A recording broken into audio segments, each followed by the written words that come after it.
Hello all, welcome back to my channel.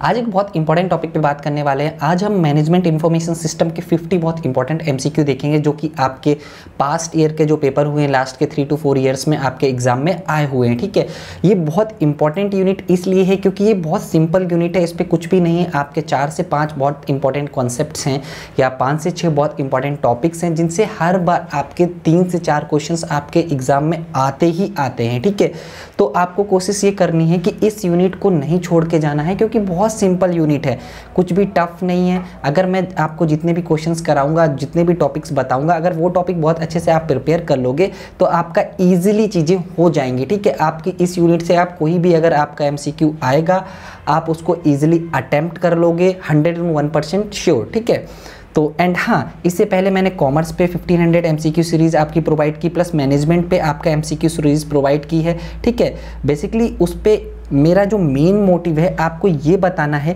कि आपको MCQ करने कैसे, अटेम्प्ट कैसे करना है। इस एग्ज़ाम में अगर आपको ये पता चल गया कि आपको एमसीक्यू कैसे अटेम्प्ट करना है तो आपका 50 to 60% काम हो जाता है। ठीक है, तो थोड़ा सा स्मार्ट स्ट्रेटजीज होंगी जो मैं आपको बताऊंगा कि आपको चीज़ें कैसे करनी है। इसके अलावा 7 मिनट सीरीज पे जो मैनेजमेंट के बहुत इंपॉर्टेंट टॉपिक हैं उनको बहुत अच्छे से डिस्कस किया है, प्लस आपका फाइनेंस और अकाउंटिंग की पूरी यूनिट बहुत अच्छे से बताई। पेपर 1 पे भी आपके एमसीक्यू प्रोवाइड किए, आप जाके देखो, लास्ट टाइम इससे कई सारे लोगों ने इससे नेट जेआरएफ क्लियर किया है। एंड एक चीज़ और, आप लोग क्या सोचते हैं कि कभी कभी ये पुराना वीडियो हो तो उसको नहीं देखें। देखो होता क्या है कि मैं आपको ऑलरेडी बता चुका हूँ, पेपर 2 पे आपके जो कॉन्सेप्ट्स होते हैं वो सेम होते हैं, उन्हीं कॉन्सेप्ट से बार बार क्वेश्चंस पूछे जाते हैं, बट क्वेश्चन रिपीट नहीं होते, बट जो टॉपिक्स या कॉन्सेप्ट है वो सेम होता है। ठीक है, तो मेरा क्वेश्चंस कराने का तरीका भी बहुत अलग है।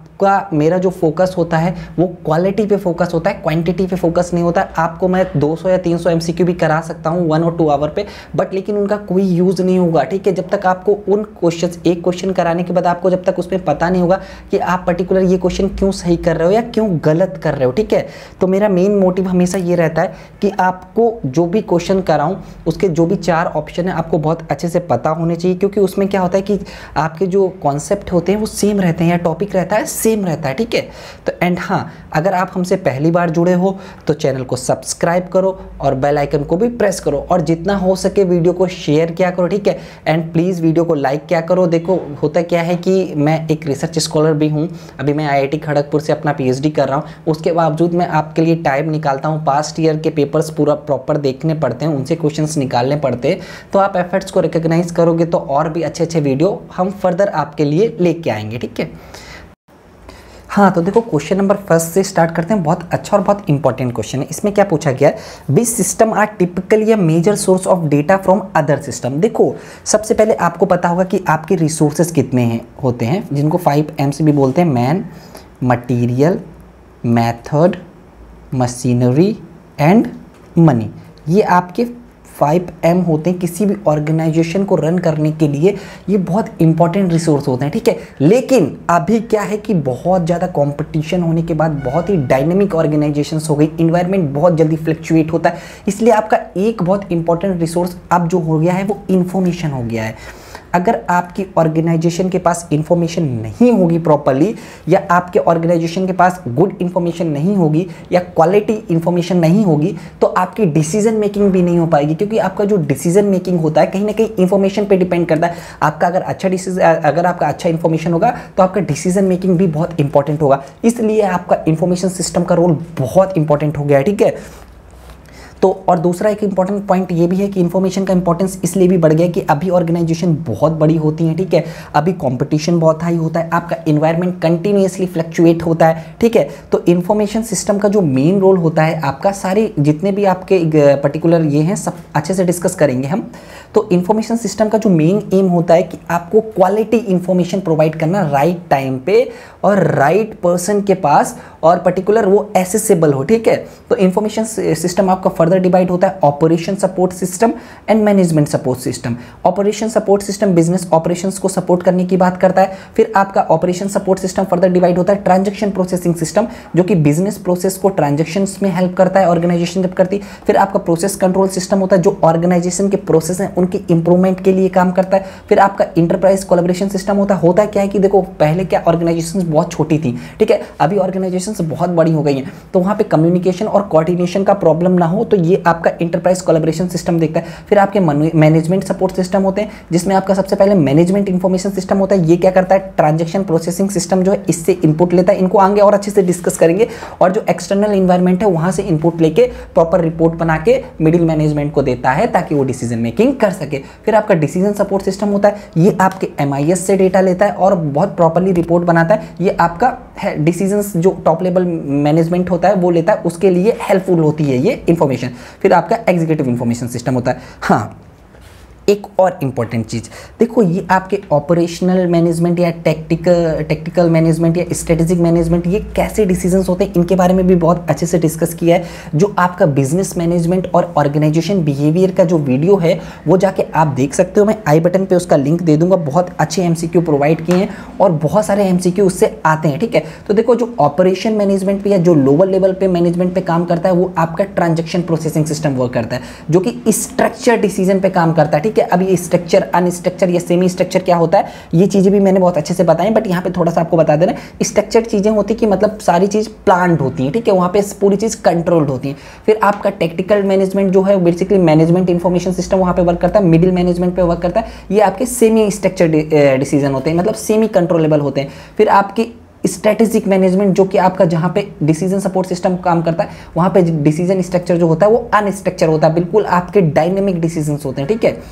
अब हम बात करते हैं TPS, MIS और DSS की, ठीक है। यहाँ पे क्या पूछा गया, major source of data from for other system, ठीक है। जो आपका TPS होता है ये लोअर लेवल मैनेजमेंट पे काम करता है। इसका जो काम होता है, इसके जो यूजर्स होते हैं क्लरिकल और सुपरवाइजर होते हैं, ये आपका डेली वीकली जो भी ट्रांजैक्शंस पर्टिकुलर ऑर्गेनाइजेशन कर रही है डेली बेसिस पे, वो सारे ये रिकॉर्ड करता है, ठीक है। ये आपका फ्रंट ऑफिस में भी होता है, बैक ऑफिस में भी होता है, सारे ट्रांजैक्शंस को रिकॉर्ड करता है, ठीक है, डेली बेसिस पे। तो इसका जो डेटा होता है वो MIS यूज करता है, इसका जो डेटा MIS का जो डेटा होता है वो DSS यूज करता है, ठीक है। तो कहीं ना कहीं DSS भी आपका TPS का डेटा यूज करता है या नहीं।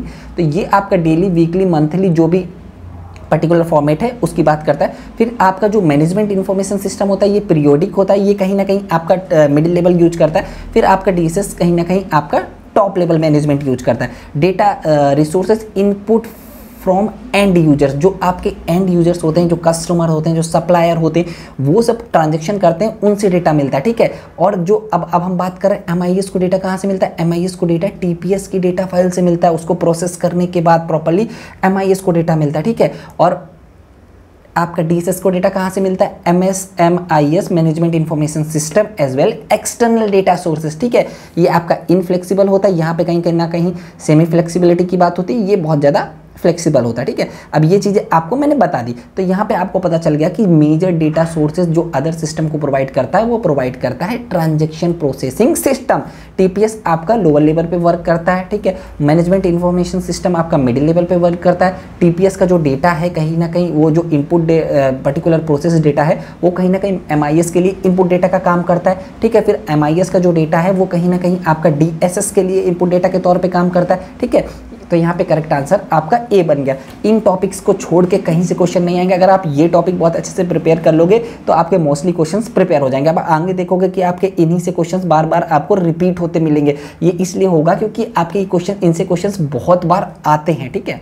अब नेक्स्ट क्वेश्चन पे चलते हैं। हाँ, जो आपका TPS होता है जिसको आप ट्रांजैक्शन प्रोसेसिंग सिस्टम बोलते हो, उसके दो मेथड्स होते हैं, बैच प्रोसेसिंग होता है प्लस आपका हाँ टाइप्स ऑफ TPS जो होता है ट्रांजैक्शन प्रोसेसिंग सिस्टम, वो डेटा को किस तरीके से लेता है। पहला होता है ऑनलाइन प्रोसेसिंग सिस्टम। इसमें क्या होता है, डायरेक्ट कम्युनिकेशन होता है आपके ऑपरेटर और TPS प्रोग्राम पे, ठीक है। ये आपका इमीडिएट रिजल्ट बताता है, इमीडिएट आपको रिजल्ट प्रोवाइड करता है, ठीक है। यहाँ पे सिंगल ट्रांजेक्शन, एक टाइम पे आपका सिंगल ट्रांजेक्शन ही प्रोसीड हो पाएगा, ठीक है। जैसे मान के चलो आपका टेलीफोन कॉल आ गया, अब एक कॉल आ रहा है तो एक ही को पर्टिकुलर वो जो भी आपका पर्टिकुलर सेलर होगा वो एक को ही रिप्लाई कर पाएगा ना, एट अ टाइम वो 4-5 से कॉल नहीं कर पाएगा।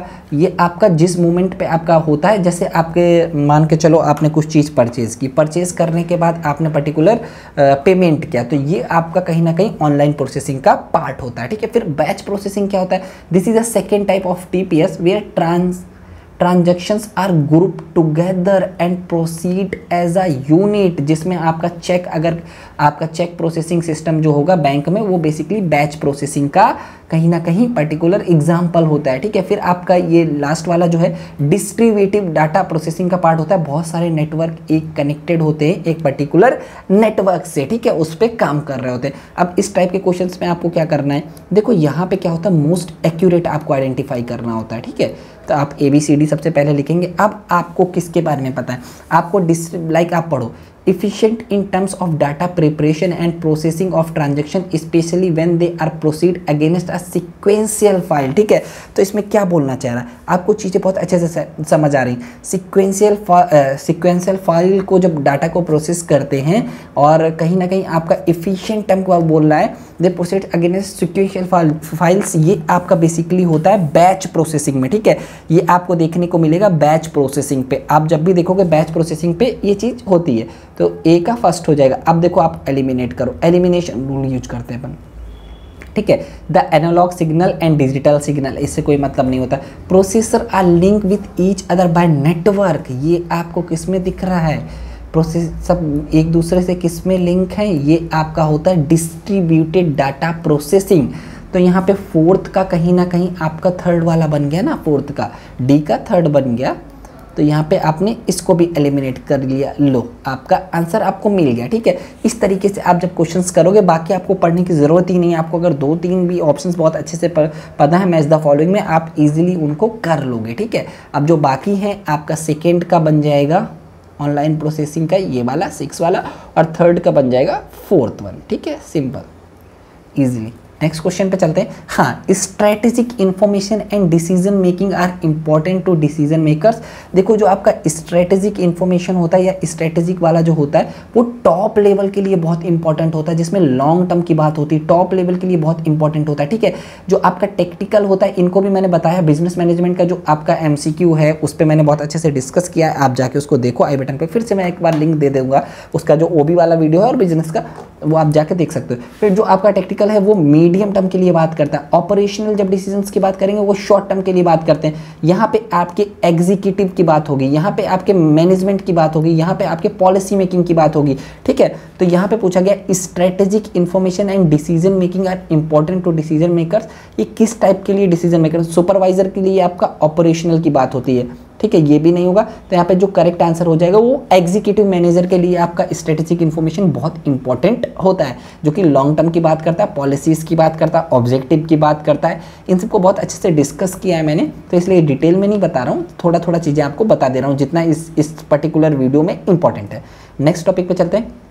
द बेसिक कंपोनेंट, आप ये कंपोनेंट और components of decision support system. तो डिसीजन सपोर्ट सिस्टम के जो मेन कंपोनेंट होते हैं मैंने आपको बताया। देखो सबसे पहले आपका होता है TPS, ट्रांजैक्शन प्रोसेसिंग सिस्टम, जो लोअर लेवल पे बात करता है। फिर MIS जो इसका आउटपुट होता है, ठीक है, जो इसकी रिपोर्ट्स होती हैं वो इसके इनपुट के तौर पे काम करती हैं, ठीक है। फिर इसका जो आउटपुट होगा वो पर्टिकुलर आपका यहाँ पे MIS भी हो सकता है और TPS भी हो सकता है, सेम ही है। यहाँ पे जो MIS का डेटा होगा, MIS का जो डेटा होगा या एक्सटर्नल इन्वायरमेंट से जो डेटा होगा वो DSS का डेटाबेस बनेगा। फिर वहाँ पे एक सॉफ्टवेयर या मॉड्यूल्स होंगे, देन यूज़र इंटरफेस होगा, देन यूज़र होगा। तो ये इसके मेन कंपोनेंट होते हैं। तो डेटाबेस बिल्कुल, मॉडल बेस बिल्कुल, DSS सॉफ्टवेयर सिस्टम बिल्कुल। तो यहाँ पे जो करेक्ट आंसर बन जाएगा वो ऑल ऑफ दी अबव बन जाएगा, ठीक है। यहाँ पे ये चीज़ मैंने लिखी भी है कि जो DSS सिस्टम होता है बेसिकली MIS से जो रिपोर्ट्स होती हैं उनका यूज करता है, प्लस एक्सटर्नल इन्वायरमेंट से जो डेटा मिलता है उसका यूज करके बेसिकली लॉन्ग टर्म के लिए जब बात करते हैं, स्ट्रेटेजिक डिसीजंस की बात करते हैं, जब पॉलिसीज, ऑब्जेक्टिव, इन सब डिसीजंस की बात करते हैं, तो उन टाइप के डिसीजन में आपका डिसीजन सपोर्ट सिस्टम बहुत इंपॉर्टेंट रोल प्ले करता है, ठीक है। ये सारी चीज़ें मैंने देख के रखी हैं, आप इनको पढ़ सकते हो। नेक्स्ट क्वेश्चन पे चलते हैं। हाँ, मैनेजमेंट इंफॉर्मेशन सिस्टम। अब देखो ये पूछ रहा है कि मैनेजमेंट इंफॉर्मेशन सिस्टम बेसिकली करता क्या है, ठीक है, इस चीज़ पे बोल रहा है। तो create and share document that support day to day office, तो इसके लिए आपका एक ऑफिस करके ऑफिस इंफॉर्मेशन सिस्टम होता है, ये वो होता है, तो ये यहाँ से रॉन्ग हो गया। प्रोसेस बिजनेस ट्रांजेक्शन्स, तो ये आपका टीपीएस करता है, ये भी रॉन्ग हो गया। Capture and reproduce the knowledge of an expert problem solver, तो ये आपका एक्सपर्ट सिस्टम की बात कर रहा है, जिसको आगे हम डिस्कस करेंगे कि आपका एक्सपर्ट सिस्टम क्या होता है। ये लास्ट वाला, use the transaction data to produce information needed by manager to run organisation. आपका जो मैनेजमेंट इंफॉर्मेशन सिस्टम क्या करता है, ये ऑलरेडी मैं बता चुका हूँ कि आपका जो मैनेजमेंट इंफॉर्मेशन सिस्टम होता है टीपीएस से डेटा फाइल्स को लेता है और कहीं ना कहीं जो मिडिल लेवल पे मैनेजमेंट का जो काम होता है वो बेसिकली करता है, ठीक है। Use the transaction data to produce information needed by manager to run the business, simple. हाँ, तो देखो नेक्स्ट क्वेश्चन में बहुत इंपॉर्टेंट है, तो ये बोल रहे हैं कि मैनेजमेंट इंफॉर्मेशन सिस्टम आपका जो पर्टिकुलर है वो किन किन बेसिस पे काम करता है, पर्टिकुलर ईयरली काम करता है, मंथली काम करता है, वीकली काम करता है, डे टू डे काम करता है। जो मैनेजमेंट इंफॉर्मेशन सिस्टम होता है सेमी स्ट्रक्चर डेटा पे काम करता है, ठीक है, सेमी स्ट्रक्चर प्रॉब्लम पे काम करता है। और आपका जो टेक्निकल लेवल है या मिडिल लेवल है वहाँ पे मैनेजमेंट इंफॉर्मेशन काम करता है। टीपीएस जो होता है वो basically day to day transactions की बात करता है, ठीक है। जब आप एमआईएस की बात करोगे वो बात करता है वीकली, मंथली एंड ईयरली। तो इसमें पूछा गया नॉट, कौन सर्व नहीं करेगा, तो यहाँ पे जो डे टू डे है वो आपका टीपीएस का पार्ट होता है, तो यहाँ पे करेक्ट आंसर डी वाला बन जाता है, ठीक है। नेक्स्ट क्वेश्चन पे चलते हैं। The information of MIS comes from the both sources, ये ऑलरेडी मैं बता चुका हूँ, जो आपका इन्फॉर्मेशन सोर्स होता है एमआईएस का वो इंटरनल और एक्सटर्नल दोनों हो सकता है, ठीक है। अब ये आपको मैंने बताया कि ट्रांजेक्शन प्रोसेसिंग सिस्टम में जैसे ऑर्डर फाइल आ गई तो ऑर्डर प्रोसेसिंग सिस्टम डेटा बनता है, प्रोडक्शन मास्टर तो यहाँ से ये डेटा बनेगा, अकाउंटिंग फाइल से ये डेटा बनेगा। अब ये सब जो एमआईएस फाइल पे कन्वर्ट होती है सेल्स डेटा यूनिट, तो इनकी रिपोर्ट जो बनती है वो एमआईएस जो पर्टिकुलर मैनेजर होता है उसको देते हैं डिसीजन मेकिंग के लिए। यहाँ तक का जो पार्ट है वो आपका टीपीएस का है, फिर देन एमआईएस का पार्ट स्टार्ट होता है। बेसिकली ये आपका डिसीजन मेकिंग के लिए बहुत हेल्पफुल होता है, डे टू डे ऑर्गेनाइजेशंस को रन करने के लिए। हाँ, ये भी बहुत सिंपल है। अ वेब ब्लूप्रिंट डिपिक्ट, ये बहुत सिंपल सा क्वेश्चन है। The layout of a website, ये देखो सिंपल से कुछ ऐसे क्वेश्चन हैं, डायरेक्ट क्वेश्चन होते हैं जो आपके एग्जाम में अगर आप पढ़ के जाओगे तभी आएगा। ये कॉन्सेप्ट बेस्ड क्वेश्चन नहीं है, कभी कभी ऐसे क्वेश्चन आ जाते हैं, ठीक है। फिर ये अच्छा क्वेश्चन है, ये थोड़ा सा दिमाग लगाने वाला क्वेश्चन है। Ajay woke up and went to the ATM to take money. He then went grocery store to buy some products and paid with his debit card. He finished off his day by going to school and registered online for his computer classes. Ajay has had multiple contacts with what kind of information system throughout his day. अब यहाँ पे पूछा गया, देखो इसमें क्या बोला गया है, अजय उठता है और एटीएम पे जाता है और मनी को लेता है, ठीक है। देन इसको ग्रोसरी स्टोर पे जाता है, वो प्रोडक्ट को परचेज करता है, वहाँ पे पैसा पेड करता है डेबिट कार्ड से। फिर वो अपना स्कूल जाता है, वहाँ पे ऑनलाइन जो क्लासेस है उसके लिए रजिस्टर करता है कंप्यूटर से, ठीक है। तो ये सब जो जितने भी ट्रांजेक्शन हो रहे हैं ये कहीं ना कहीं टीपीएस के पार्ट है, ट्रांजेक्शन प्रोसेसिंग सिस्टम के पार्ट है, ठीक है। ये आपके टीपीएस के पार्ट है, एमआईएस के पार्ट नहीं हो सकते, एग्जीक्यूटिव इन्फॉर्मेशन सिस्टम के भी पार्ट नहीं हो सकते। थोड़ा सा ऐसे भी क्वेश्चन आ जाते हैं कभी कभी। हाँ, raw and unevoluted unprocessed and unorganised fact is known as, देखो सबसे पहले डेटा की बात करते हैं। डेटा जो होता है वो आपके रॉ फैक्ट होते हैं, ठीक है। पर्टिकुलर अनप्रोसेस्ड होता है, ठीक है, अनइवोल्यूटेड होता है, अनऑर्गेनाइज्ड होता है। जब डेटा पे हम कॉन्टेक्स्ट को और ऐड कर देते हैं ये आपका इंफॉर्मेशन बन जाता है, मतलब यहाँ पे ये ऑर्गेनाइज्ड होगा, स्ट्रक्चर्ड होगा, कैटेगराइज्ड होगा, यूजफुल होगा। फिर आपका जब इंफॉर्मेशन पे कुछ मीनिंग को ऐड कर देते हैं देन वो आपका नॉलेज बन जाता है। Basically idea, learning, notation, concept, synthesised, compare, thought out, discussion. Then आपका जब नॉलेज में हम इंसाइट को ऐड कर देते हैं देन विजडम बन जाता है, ठीक है। इस पे आप एक बहुत अच्छा सा एग्जाम्पल सोच के बताइएगा कि पर्टिकुलर एक अच्छा सा प्रैक्टिकल एग्जाम्पल आप बताइएगा। अगर आप नहीं बता पाओगे तो मैं आपको पर्टिकुलर जो डिस्क्रिप्शन है उस पर लिंक दे दे रहा हूँ, इंस्टाग्राम का भी और टेलीग्राम का भी। आप वहाँ से आके पर्सनली मेरे से कोई भी आपका जो डाउट है पूछ सकते हो। इंस्टाग्राम पे आप पर्सनल मेरे से पूछ सकते हो, टेलीग्राम पे थोड़ा सा मैं अभी कम एक्टिव रहता हूँ। इंस्टा पे आपको जो भी डाउट है, अगर आपका क्वेश्चन पर्टिकुलर अच्छा होगा या पर्टिकुलर ठीक होगा तो देन डेफिनेटली आई रिस्पॉन्स, ठीक है। अब हाँ, ये भी बहुत इंपॉर्टेंट है। तो आपको ये तो पता चल गया, जब अनप्रोसेस्ड की बात होगी, अनइवोल्यूटेड की बात होगी, रॉ फैक्ट की बात होगी तो वो आपका डेटा होगा, ठीक है। अब ये बहुत इंपॉर्टेंट है। तो यहाँ पे क्या होता है, सबसे पहले डेटा जो है वो गैदरिंग ऑफ पार्ट्स है, इंफॉर्मेशन कनेक्शन ऑफ पार्ट्स है, नॉलेज फॉर्मेशन ऑफ वोल है, ठीक है, विजडम ज्वाइनिंग ऑफ वोल्स है, ठीक है। अब यहाँ पे आपने एक लर्निंग पढ़ा होगा, types of learning, basic, reflective, interacting, तो वो सब यहाँ पे चीज़ें आपको दी गई हैं, ठीक है। टीचिंग एप्टीट्यूड का भी एक एमसीक्यू वीडियो मैंने प्रोवाइड किया है, मैं आपको उसका लिंक दे दूंगा आई बटन पे अगर आप देखना चाहो पेपर 1 पे। तो अच्छा क्वेश्चन है। तो इन्फॉर्मेशन यहाँ पे नहीं हो सकता, वो तो प्रोसेस्ड होगा, नॉलेज भी नहीं हो सकता, विजडम भी नहीं हो सकता, यहाँ पे करेक्ट आंसर आपका डेटा बन जाएगा। अब हम नेक्स्ट क्वेश्चन पे चलते हैं। अ टास्क, ये बहुत अच्छा क्वेश्चन है। अ task of developing a technical blueprint and specification for a solution that fulfil the business requirement is undertaken in the following phase of the system development process.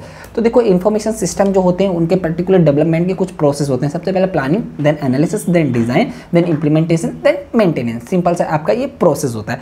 अब इस process में अगर हम बात करें, सबसे पहले सिस्टम एनालिसिस की बात करते हैं। प्लानिंग तो सिंपल सा है, प्लानिंग में डिसाइड करते हैं what to do, how to do, when to do and what to do it, ठीक है। फिर इसका सिस्टम एनालिसिस में आप क्या डिसाइड करते हो कि एक यहाँ पे यूजर का जो इन्वॉल्वमेंट होता है बहुत हाई होता है, ठीक है, और यहाँ पे टाइम टेकन प्रोसेस है ये, ठीक है। जो आपका पर्टिकुलर प्रॉब्लम है उसको आइडेंटिफाई करते हैं, ठीक है, जो आपके यूजर्स की रिक्वायरमेंट है उसको आइडेंटिफाई करते हैं, आपका कौन सा इन्फॉर्मेशन सिस्टम आपको ज़रूरत होगी पर्टिकुलर प्रॉब्लम को सॉल्व करने के लिए, वो फिजिबिलिटी टेस्ट देखते हैं कि वो पर्टिकुलर फिजिबल है बनाना कि नहीं है, ये आपकी एनालिसिस पार्ट पे होता है। फिर सिस्टम डिज़ाइन पे क्या होता है, यहाँ पे जो आपकी रिक्वायरमेंट होती है उसको फिजिकल डिजाइन में कहीं ना कहीं कन्वर्ट करते हैं। यहाँ पे ब्लूप्रिंट की बात होती है, ठीक है, यहाँ पे ब्लूप्रिंट की बात होती है।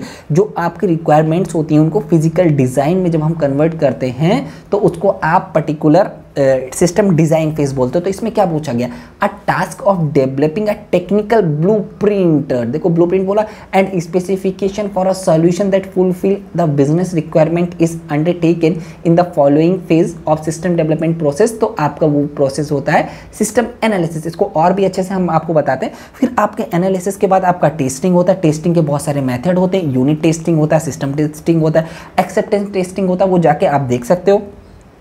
फिर आपका इम्प्लीमेंटेशन होता है। जब इम्प्लीमेंटेशन होता है तो उसके बहुत सारे मेथड हो सकते हैं। पहला मेथड होता है आपका पैरेलल। पैरेलल में क्या होता है, यहाँ पे ओल्ड सिस्टम और न्यू सिस्टम दोनों साथ में काम कर रहे होते हैं, ठीक है। ओल्ड सिस्टम और न्यू सिस्टम, जो आपका ओल्ड सिस्टम जो पर्टिकुलर प्रॉब्लम को सॉल्व कर रहा था कस्टमर की, वो भी काम कर रहा होता है, और आपका एक नया सिस्टम है वो भी काम कर रहा होता है। ये थोड़ा सा एक्सपेंसिव है, ठीक है।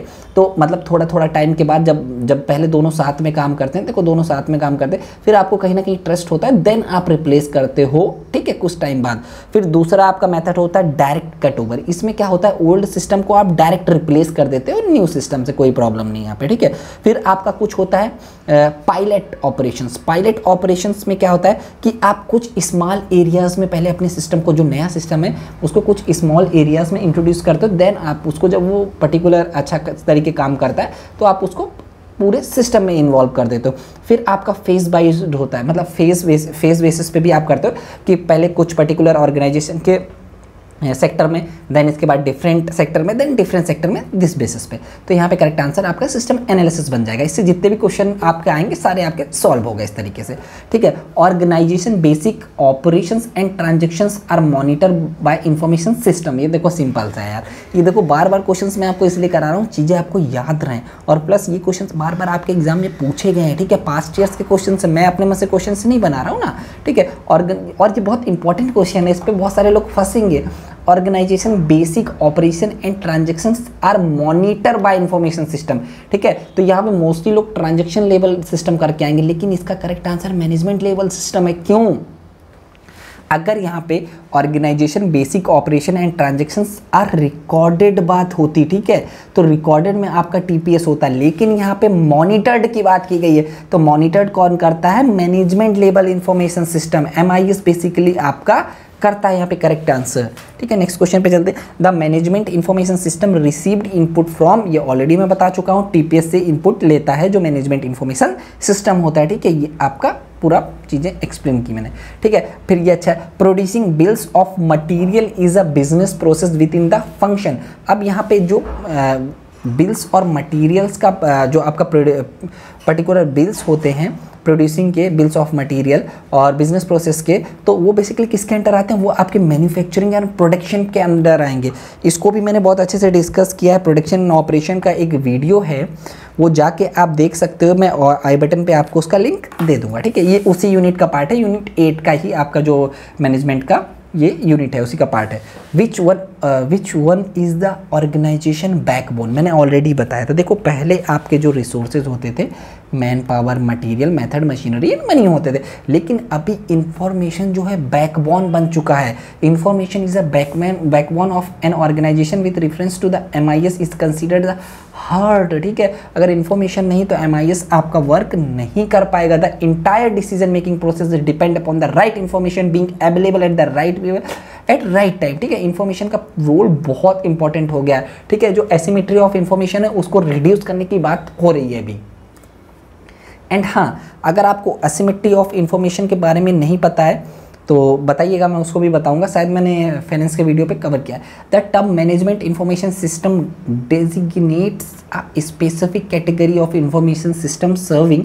तो यहाँ पे मैनेजमेंट इंफॉर्मेशन सिस्टम के बारे में बात की गई। Integrated data processing throughout the form नहीं, ट्रांजैक्शन प्रोसेसिंग रिपोर्टिंग नहीं, employ with online access historical नहीं, मिडिल मैनेजमेंट की कहीं ना कहीं जब बात होती है, जब हम MIS की बात करेंगे, ठीक है, ये सारे क्वेश्चंस इजीली होंगे।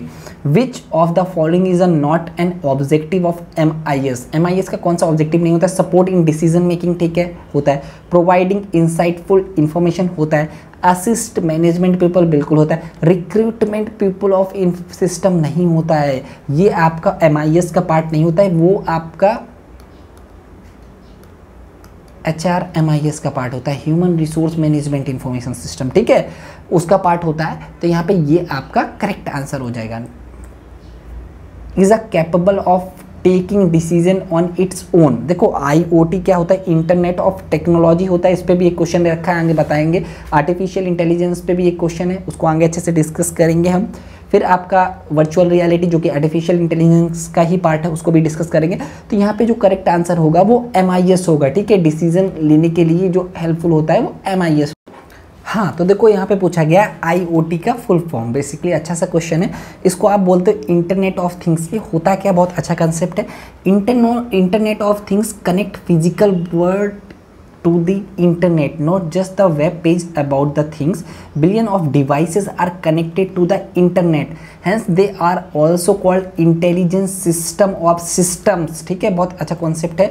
तो देखो आप क्या देखते होगे कि जो ऑटोमोबाइल इंडस्ट्री है वहाँ पे सेल्फ ड्राइविंग कार्स आ चुकी हैं, उसमें बहुत सारे सिस्टम मिलके काम करते हैं, ठीक है, लाइक आपका navigation, traffic, weather condition, motion sensor, ये सारे मिलके आपकी कहीं ना कहीं जो सेल्फ ड्राइविंग कार्स हैं उन सारे सिस्टम्स को यूज करके ही उसको काम करती है। इसी को आप इंटरनेट ऑफ थिंग्स भी बोलते हो, ठीक है। जैसे आप ट्रैफिक मैनेजमेंट की अगर हम बात कर रहे हैं, वहाँ पे कैमरा होता है, सेंसर्स होते हैं, बहुत सारे डिवाइसेस मिलके काम करती हैं, ठीक है। वहाँ पे आपकी ट्रैफिक लाइट्स होती हैं, पार्किंग के पर्टिकुलर बहुत सारे वो होते हैं, ऐप्स होते हैं, ये सारी चीज़ें मिलके जब काम करती हैं तो उसको आप इंटरनेट ऑफ थिंग्स बोलते हो, ठीक है।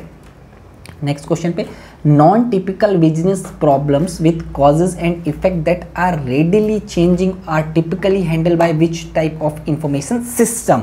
तो यहाँ पे पूछा गया कौन सा इंफॉर्मेशन सिस्टम आपको, जो आपकी नॉन स्ट्रक्चर या बेसिकली आपकी बोलोगे अनस्ट्रक्चर या अनयूजुअल आपकी जो प्रॉब्लम्स होती हैं उसको कौन देखता है? उसको आपका DSS देखता है, डिसीजन सपोर्ट सिस्टम देखता है। डिसीजन सपोर्ट सिस्टम को डेटा कहाँ से मिलता है? डिसीजन सपोर्ट सिस्टम को डेटा MIS से मिलता है, प्लस एक्सटर्नल जो फाइल्स हैं वहाँ से डेटा मिलता है। TPS क्या होता है ऑलरेडी बता चुका हूँ, एग्जीक्यूटिव सपोर्ट सिस्टम, आगे डिस्कस करेंगे। DSS इस बार बता दिया। और ये थोड़ा सा DSS एंड आपका एग्जीक्यूटिव सपोर्ट सिस्टम पे डिफरेंस है, आप इसको पढ़ो, इससे भी क्वेश्चंस पूछे जाते हैं कई बार। हाँ, आ गया ESS। Executive support system are specifically design to serve which level of the organization. जो आपका एग्जीक्यूटिव सपोर्ट सिस्टम है या इसको इंटरप्राइज इंफॉर्मेशन सिस्टम भी बोलते हैं, ठीक है, originally were implemented to support senior management, ठीक है, सीनियर मैनेजमेंट को सपोर्ट करने के लिए बेसिकली इसको यूज करते हैं। This system have been expanded to support other manager with in enterprise at senior management level the support strategic decision, जो कि टॉप लेवल की बात होती है, which deal with the situation that significantly में change the manner which business is done, ठीक है। तो यहाँ पे TPS का डेटा भी कहीं ना कहीं यूज होगा, एक्सटर्नल इन्फॉर्मेशन भी यूज होगा, MIS देन बनेगा, फिर आपका DSS। ESS जो है वो सबसे हायर लेवल होता है, जो आपका बिल्कुल टॉप लेवल होता है, जो बोर्ड ऑफ डायरेक्टर्स होते हैं बेसिकली वो इसको यूज करते हैं, ठीक है। Executive support system are information system that support the अब ये पूछ रहा है जो आपका एग्जीक्यूटिव सपोर्ट सिस्टम होते हैं, मैंने आपको दो सब टाइप के सपोर्ट सिस्टम बताए थे, उसमें ये एग्जीक्यूटिव सपोर्ट सिस्टम की बात कर रहा है, वो बेसिकली किस लिए आपको हेल्पफुल होते हैं।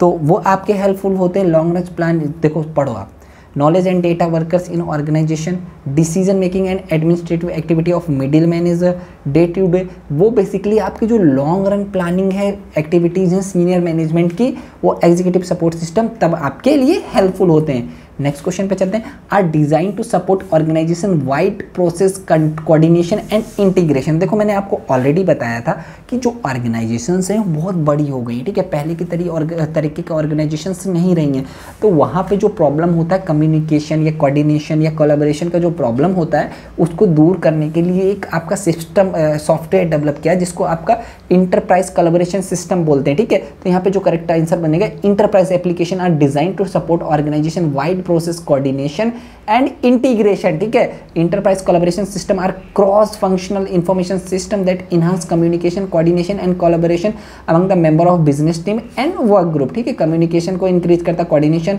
एंड कोलैबोरेशन, ठीक है। इसके कुछ आपके टूल्स हैं, उनको आगे और अच्छे से डिस्कस करेंगे। इलेक्ट्रिक कम्युनिकेशन टूल्स हैं, इलेक्ट्रिक कॉन्फ्रेंस टूल्स हैं, कोलैबोरेटिव वर्क मैनेजमेंट टूल्स हैं। हाँ, ये आ गया next question, the 4 major enterprise applications are, ठीक है। जो आपका इंटरप्राइज पर्टिकुलर इंटरप्राइज एप्लीकेशंस होते हैं, उसके जो 4 मेजर पॉइंट्स होते हैं, वो जो 4 मेजर एप्लीकेशन होते हैं वो इंटरप्राइज सिस्टम होता है। तो इंटरप्राइज सिस्टम इन दोनों में है, तो ये आपके एलिमिनेट हो गए, ठीक है। उसमें सप्लाई चेन मैनेजमेंट होता है, SCM दोनों में है, दोनों हो सकते हैं। उसमें आपका कस्टमर रिलेशनशिप मैनेजमेंट होता है, CRM दोनों में है, तो दोनों हो सकते हैं। उसमें आपका नॉलेज मैनेजमेंट सिस्टम होता है ये, ठीक है, DSS नहीं होता है। तो यहाँ पे ये आपके तीनों रॉन्ग हो गए, यहाँ पे करेक्ट आंसर आपका डी वाला बन गया, ठीक है। मेजर, ये देखो ESS तो एक पर्टिकुलर अलग टाइप का सॉफ्टवेयर सिस्टम है, DSS एक अलग टाइप का पर्टिकुलर इंफॉर्मेशन सिस्टम है, तो ये तो आपके इजीली आप एलिमिनेट कर सकते थे ना इसको। नेक्स्ट क्वेश्चन पे, enabling management to make better decision regarding organization and scheduling sources, production and distribution is a central feature. ये आपका कहीं ना कहीं सप्लाई चेन मैनेजमेंट की बात हो रही है। जब सप्लाई चेन मैनेजमेंट की बात करेंगे तो इनबाउंड लॉजिस्टिक, आउटबाउंड लॉजिस्टिक्स की बात होती है, ठीक है। इस पे भी मैंने पॉम पे एक वीडियो बनाया है, प्रोडक्शन एंड ऑपरेशन मैनेजमेंट पे, आई बटन पे मैं लिंक दे दूंगा, उसको बहुत अच्छे से चीज़ों को डिस्क्राइब किया है, वो जाके आप देख सकते हो। पास्ट ईयर के बहुत सारे MCQ, जितने भी आपके 5 से 6 ईयर में जो भी MCQ आए उनको डिस्कस किया मैंने, ठीक है। तो यहाँ पे यही चीज़ हो रही है, इनबाउंड आपकी लॉजिस्टिक और आउटबाउंड लॉजिस्टिक की बात ही हो रही है यहाँ पे, ठीक है। शेड्यूलिंग, सोर्सिंग, प्रोडक्शन, डिस्ट्रीब्यूशन, वो आपका SCM हो जाएगा, TPS नहीं होगा, नॉलेज मैनेजमेंट सिस्टम नहीं होगा, ERP नहीं होगा। Decision made using rules, procedure and quantitative methods are, तो इस टाइप के डिसीजंस को आप बोलते हो प्रोग्राम डिसीजन, जिसमें सारी चीज़ें पहले से डिसाइडेड होती हैं, ठीक है। कुछ रूल्स और प्रोसीजर और क्वांटिटेटिव मेथड होते हैं, ठीक है। तो उन टाइप के डिसीजंस को आप बोलते हो प्रोग्राम डिसीजन, वही इसमें पूछा गया, प्रोग्राम डिसीजन करेक्ट आंसर हो जाएगा। नॉन प्रोग्राम जो होते हैं, decision that deals with unusual और एक्सेप्शनल सिचुएशन, आपकी चीज़ें प्रोग्राम नहीं हो सकती हैं, आपकी चीज़ें पहले से डिसाइड नहीं हो सकती, ठीक है। ये बेसिकली अनस्ट्रक्चर प्रॉब्लम पे यूज होता है, ये स्ट्रक्चर प्रॉब्लम पे यूज होता है।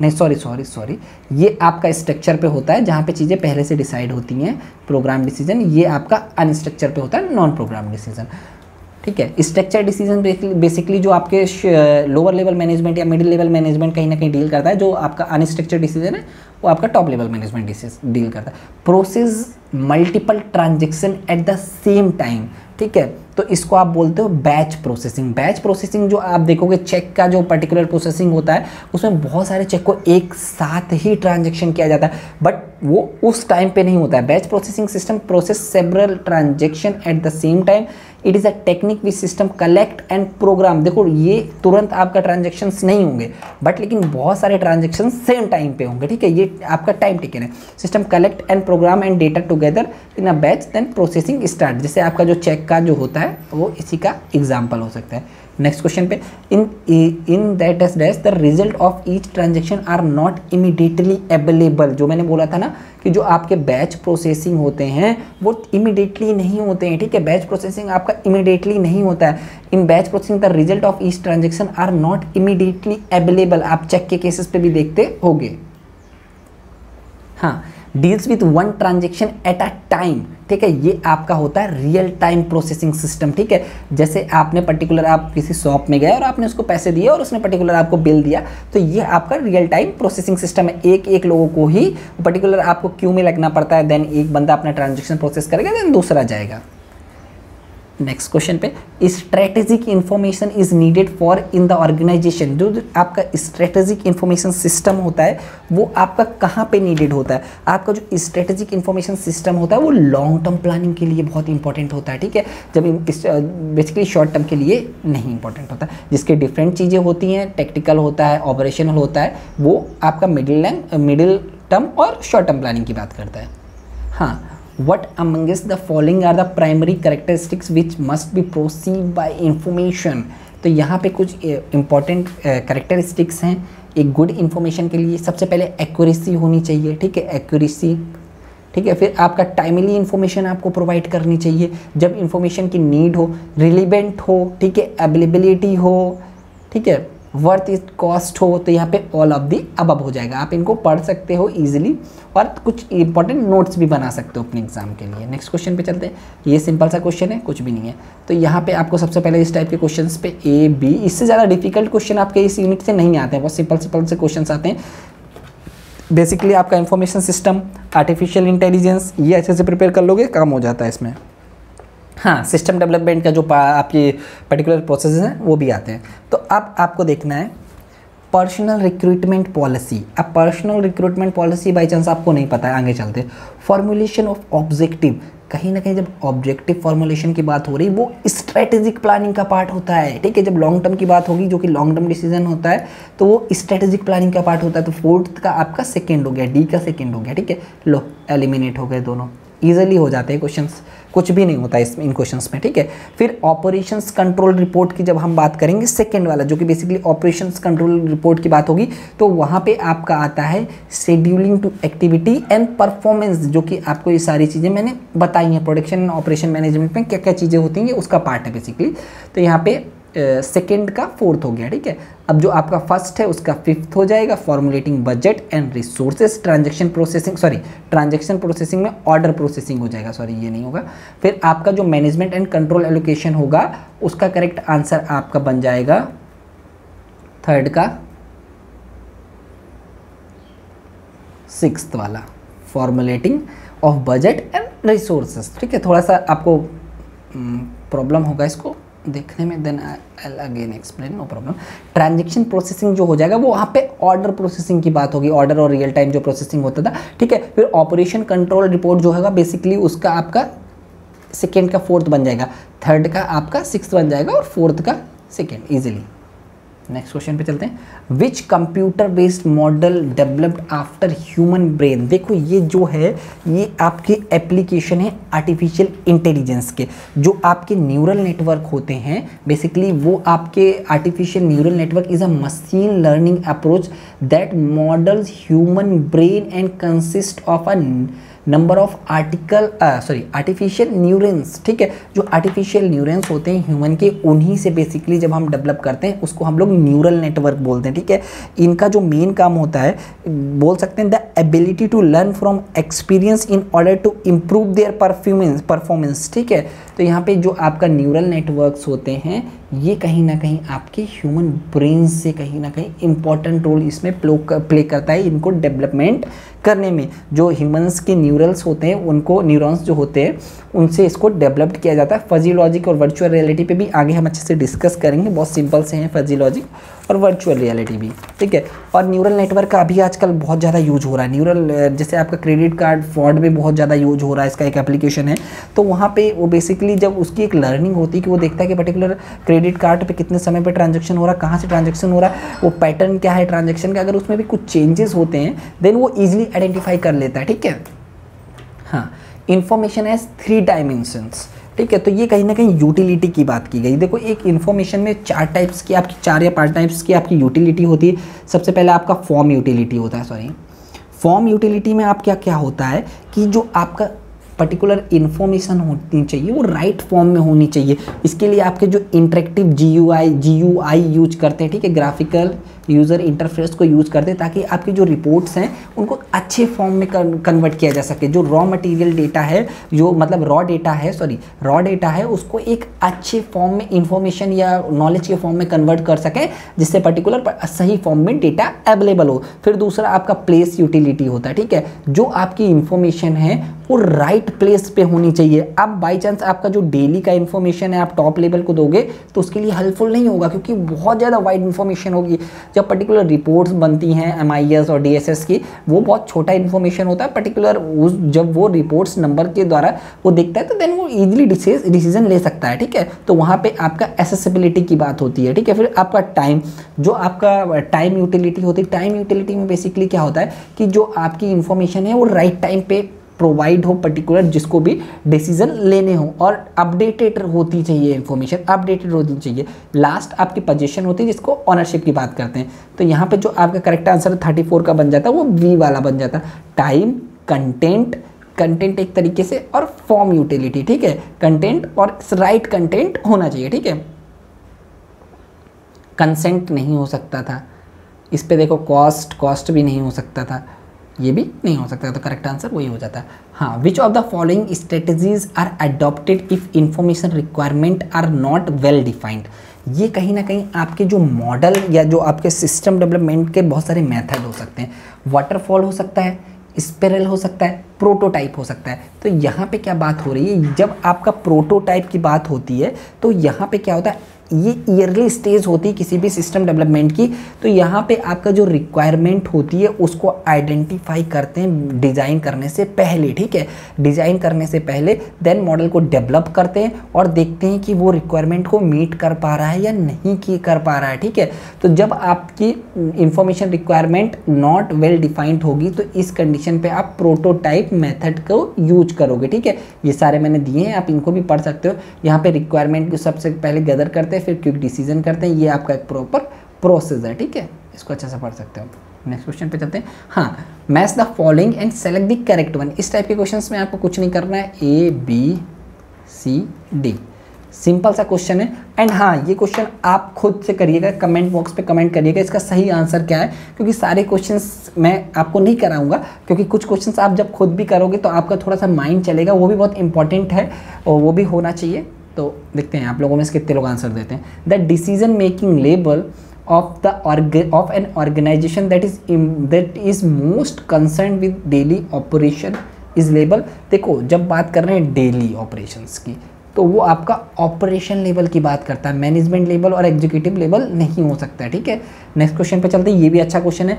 The type of data transmission modes are, देखो 3 टाइप्स होते हैं। सिंप्लेक्स में क्या होता है, वन वे कम्युनिकेशन होता है। वन वे कम्युनिकेशन होता है, यहाँ स्टेशन 1 से स्टेशन 2 पे आपका जा रहा है, ये इस पर कोई भी फीडबैक नहीं दे सकता। जैसे आपका जो ट्रेडिशनल टीवी वाले जो केबल होते हैं वो आपके केबल लग के आ जाते हैं, वहाँ से टीवी में आपके स्क्रीन आने लगता है, पर्टिकुलर आप जो भी चाहो देख सकते हो, ठीक है। वहाँ पे आप कोई कम्युनिकेशन नहीं कर सकते हो, वहाँ 2 वे कम्युनिकेशन फीडबैक नहीं दे सकते हो, तो वो आपका सिंप्लेक्स हो गया। हाफ डुप्लेक्स में क्या होता है, यहाँ पे एक टाइम पे एक लोग कर सकता है, ठीक है। एक टाइम पे एक लोग बोलेगा, आपका फीडबैक देख सकते हैं। अगर अभी A B से बोल रहा है तो B इस टाइम पे A से नहीं बोल सकता, जैसे फिर B A से थोड़ी देर बाद बोलेगा, जो कि बेसिकली आपके जो वॉकी टॉकी का कम्युनिकेशन होता है वो हाफ डुप्लेक्स होता है। फुल डुप्लेक्स की बात करेंगे तो इस पर कभी भी कोई भी बोल सकता है, जो बेसिकली अभी आपका मोबाइल कम्युनिकेशन है जो इसका पार्ट है। तो यहाँ पे करेक्ट आंसर आपका क्या बन जाता है, 38 का, हाफ डुप्लेक्स, फुल डुप्लेक्स और सिंप्लेक्स, ठीक है। सिंपल सा, ये सिंगल लेक्स है, ये नहीं होगा,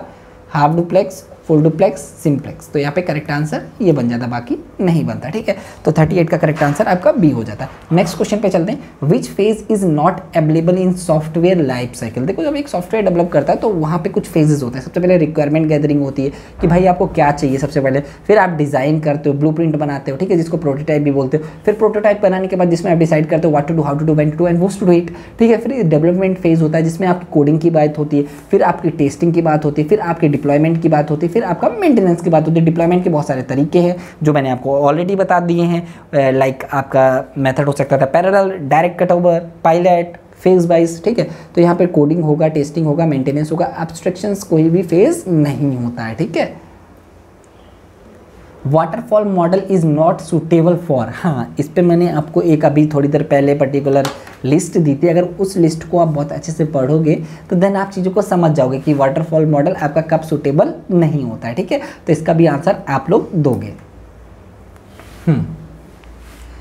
gives the computer the ability to make suggestion and act like an expert in a particular field। तो ये आपका जो होता है एक्सपर्ट सिस्टम होता है। एक्सपर्ट सिस्टम में आप क्या करते हो कि बहुत सारे जो एक्सपर्ट्स होते हैं, ठीक है, बहुत सारे एक्सपर्ट्स आपके पर्टिकुलर एक नॉलेज बेस बनाते हैं, ठीक है, नॉलेज बेस बनाते हैं। वो नॉलेज बेस कहीं ना कहीं आपका हेल्प करता है पर्टिकुलर बहुत सारे यूजर्स को, ठीक है, जो नॉन एक्सपर्ट्स यूजर होते हैं उनको हेल्पफुल करता है डिसीजन मेकिंग के लिए, ठीक है। Gives the computer the ability to make suggestion and act like an expert in particular field. तो इसका देखो एक एडवांटेज भी है और डिसएडवांटेजेस भी है। एडवांटेज ये है कि देखो कि लाइक एक कंपनी है, वहाँ पे बहुत सारे एक्सपर्ट्स की ज़रूरत होती है, तो कंपनी क्या करेगी, एक एक्सपर्ट सिस्टम डिज़ाइन करेगी जिसमें जितने भी एक्सपर्ट सिस्टम है वो पर्टिकुलर एक नॉलेज बेस जो भी होगा वो पर्टिकुलर अपना नॉलेज जो है, एक एक्सपर्ट जो नॉलेज है वो कंप्यूटर को देगा जिसमें नॉलेज बेस होता है। तो वो एक कंप्यूटर बहुत सारे लोगों का काम कर सकता है, ठीक है, बहुत सारे एक्सपर्ट्स के तरीके काम कर सकता है। तो ये बहुत एडवांटेज है, बहुत सारे लोगों की ज़रूरत नहीं पड़ेगी, कॉस्ट कटिंग बेस हो सकती है। यहाँ पे जो करेक्ट आंसर बन जाता है वो एक्सपर्ट सिस्टम बन जाता है। हाँ, वर्चुअल रियलिटी का ये कंसेप्ट है, वर्चुअल रियलिटी के बारे में भी मैंने बताया है आपको। डिसीजन सपोर्ट सिस्टम के बारे में ऑलरेडी पता है, MIS के बारे में ऑलरेडी पता है अपन को, ठीक है। BRP क्या होता है, इसको आप क्या बोलते हो, बिजनेस प्रोसेस री इंजीनियरिंग। ये भी बहुत इंपॉर्टेंट कॉन्सेप्ट है, इसका कॉन्सेप्ट भी इंपॉर्टेंट है। इसमें क्या होता है, business process reengineering. Business process क्या होता है, business process is a collection of activities which together produce some values to customer. Reengineering का मतलब होता है कि बिजनेस प्रोसेस री इंजीनियरिंग का बेसिकली मेन फोकस ये होता है कि आपके जो प्रोसेसेस हैं उनको इतना अच्छा बनाया जाए जिससे आपकी कॉस्ट कम हो और आपका कहीं ना कहीं प्रॉफिट बढ़े और कस्टमर सेटिस्फेक्शन भी बढ़े, ठीक है। मैनेजमेंट इंफॉर्मेशन सिस्टम के बारे में पूछा गया है, तो अच्छा क्वेश्चन है। तो इसमें क्या पूछा गया, development and share document that support day to day office activities, TPS काम करता है। प्रोसेस बिजनेस ट्रांजेक्शंस, ये भी TPS की बात हो गई, ठीक है। Use a transaction data to produce information needed by manager run organization. ये शायद रिपीट हो गया क्वेश्चन, तो इसका करेक्ट आंसर इसी वाला बन जाता है इजीली। नेक्स्ट क्वेश्चन में चलते हैं। Is the general transfer cycle of information, मैंने ऑलरेडी बताया, सबसे पहले आपका डेटा होगा, डेटा फिर आपका इन्फॉर्मेशन पे बदलेगा, इन्फॉर्मेशन जब फिर आपका इन्फॉर्मेशन जब आप उसको कुछ प्रोसेस करोगे वो नॉलेज में बदलेगा, नॉलेज आपका विजडम में बदलेगा। तो यहाँ पे करेक्ट आपका ये हो जाता है, डेटा नॉलेज इन्फॉर्मेशन नहीं होगा, ये भी नहीं होगा, ये भी नहीं होगा, सारे करेक्ट हो जाएंगे। नेक्स्ट क्वेश्चन पे चलते हैं। Information systems that monitor the elementary activity and transaction of the organization. जो एलिमिनेटरी एक्टिविटीज़ या जो आपका लोअर लेवल की जो एक्टिविटीज़ हैं उनको जो पर्टिकुलर मॉनिटर करता है या जो रिकॉर्ड करता है उसको आप बोलते हो, कहीं ना कहीं आपको ये चीज़ पता होगा, ऑपरेशनल लेवल मैनेजमेंट, जो कि आपका होता है TPS, transaction processing system. Next question, the most creative and challenging phase of system life cycle. तो जो आपका जो मोस्ट क्रिएटिव फेज होता है वो आपका डिज़ाइन होता है। डिज़ाइन में ही आप सारी चीज़ डिसाइड करते हो, क्या करना है, कब करना है, कैसे करना है और कौन करेगा, ठीक है। द मोस्ट क्रिएटिव एंड एक तरीके से प्रोटोटाइप बनाते हो, ब्लूप्रिंट भी इसी फेज में बनता है। The most creative and challenging phase of system life cycle is design. It refers to a technical specification that will be applied in implementation the candidate system. It also include the construction of programmers and progress testing, ठीक है, simple सा program testing, sorry. The popular term for the software component that support the collaborative efforts of a team. तो इसको आप बोलते हो group where, ठीक है। ग्रुप वेयर जो होता है वो बेसिकली आपका क्या होता है, एक सॉफ्टवेयर होता है जो बहुत सारे आपके एक प्रोग्राम्स होते हैं जो बहुत सारे पीपल हैं उनको टुगेदर वर्क करने में हेल्पफुल करते हैं और जो पर्टिकुलर डिस्टेंस का जो क्राइटेरिया होता है उसको रिड्यूस करते हैं, ठीक है। Program that helps people work together collectively while located remotely from each other. Collaborative system or group wares is a technology designed to facilitate the work of groups. Program that enable real time collaboration are called the group wares, ठीक है, simple सा concept है। Which of the following is a not a goal of a transaction processing system. TPS का कौन सा गोल नहीं होता है, इस पे पूछा गया, ठीक है। Capture, process and store transaction, ये तो होता है भाई इसका रोल, ठीक है, इस पे कुछ भी गलत नहीं है। दूसरा, produce a variety of document related to routine business transaction, बिल्कुल सही है, क्योंकि इसका जो आउटपुट होता है वो IMIS का इनपुट होता है। Reduce manual effort associated with processing business transaction, ये भी होता है। Produce standard report used for management decision making, नहीं, ये आपका MIS का काम होता है, ठीक है, ये आपका MIS का काम होता है, ठीक है। नेक्स्ट क्वेश्चन पे, डिसीजन सपोर्ट सिस्टम यूजुअली, अब डिसीजन सपोर्ट सिस्टम की बात की, serve manager interest in weekly, monthly and yearly result, not day to day activities, ठीक है। चलो इसको भी रोकते हैं। Manager interested in weekly, help manager make decision that are unique, rapidly changing and not easily specified in advance, provide manager with generalize computer. तो ये इसका करेक्ट आंसर हो गया। आपको मैं ऑलरेडी बता चुका हूँ, डिसीजन सपोर्ट सिस्टम आपके टॉप लेवल पे वर्क करते हैं। ये बेसिकली आपका जो है अनस्ट्रक्चर पे वर्क करते हैं, अनस्ट्रक्चर प्रॉब्लम पे जो कि रैपिडली चेंज होती है, ठीक है, ईजिली नहीं होता है और चीज़ें आपकी यूनिक होती हैं, वहाँ पे आपका डिसीजन सपोर्ट सिस्टम का काम होता है। ये MIS से डेटा लेते हैं और एक्सटर्नल जो आपका पर्टिकुलर इन्वायरमेंट है वहाँ से भी डेटा लेते हैं। नेक्स्ट क्वेश्चन पे चलते हैं, लास्ट और next question, involves using multi-sensor human computer interface that enable human users to experience computer simulated object spaces activity and words as they actually exist, ठीक है। तो ये बेसिकली आपकी वर्चुअल रियलिटी की बात हो रही है, ठीक है, ये वर्चुअल रियलिटी की बात हो रही है। सॉरी, वर्चुअल रियलिटी क्या होता है, बेसिकली ये बहुत इंपॉर्टेंट टेक्निक है, ये आपकी बहुत सारी जगह पे यूज़ हो रही है आजकल, आपका लाइक ट्रेनिंग के लिए भी यूज होती है वर्चुअल रियलिटी बहुत सारी।